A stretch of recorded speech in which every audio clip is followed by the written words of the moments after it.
अस्सलाम वालेकुम। वालेकुम अस्सलाम। क्या हाल है, ठीक हो? हाँ जी ठीक है। क्या करते हैं आप? कुछ भी नहीं पढ़ता हूँ जी। और आप क्या करते हैं? पढ़ते हैं। और आप क्या करते हैं? स्कूल का, ट्यूशन का और कुरान पाक की तालीम हासिल करते हैं। और आप क्या करते हैं? स्टडी करते हैं। अगर मैं आपसे कुछ दीनी सवाल करूँ तो आप उसका जवाब बताएंगे? हाँ जी।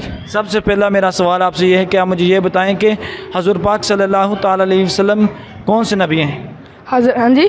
हज़ूर पाक सल्लल्लाहु ताला अलैहि वसल्लम कौन से नबी, पहले नबी आखिरी नबी हैं, कौन से? आखिरी नबी। शाबाश। आप मुझे ये बताएं कि हज़ूर पाक सल्लल्लाहु ताला अलैहि वसल्लम से हज़ूर पाक सल्लल्लाहु ताला अलैहि वसल्लम आखिरी नबी हैं और आप सल्लल्लाहु अलैहि वसल्लम से पहले नबी कौन थे? हज़रत ईसा अलैहिस्सलाम। शाबाश, दुरुस्त जवाब। आप मुझे ये बताएं कि हज़रत ईसा अलैहिस्सलाम से बाद हज़ूर पाक सल्लल्लाहु ताला अलैहि वसल्लम कितने साल बाद आए? 600 साल बाद। शाबाश, दुरुस्त जवाब। आप मुझे ये बताएं कि एक दिन में हम नमाज़ें कितनी पढ़ते हैं? 5।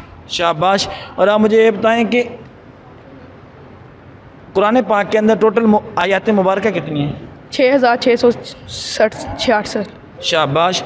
और आप मुझे ये बताएं कि वो कौन सी सूरत है जिसके अंदर 2 मरतबा बिस्मिल्लाह आई है? सूरतुल नमल।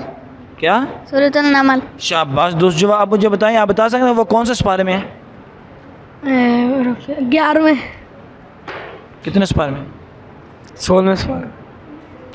नहीं, आप बताएं। 19वें। शाबाश, वो 19वें सिपारे के अंदर है। जज़ाकल्लाह।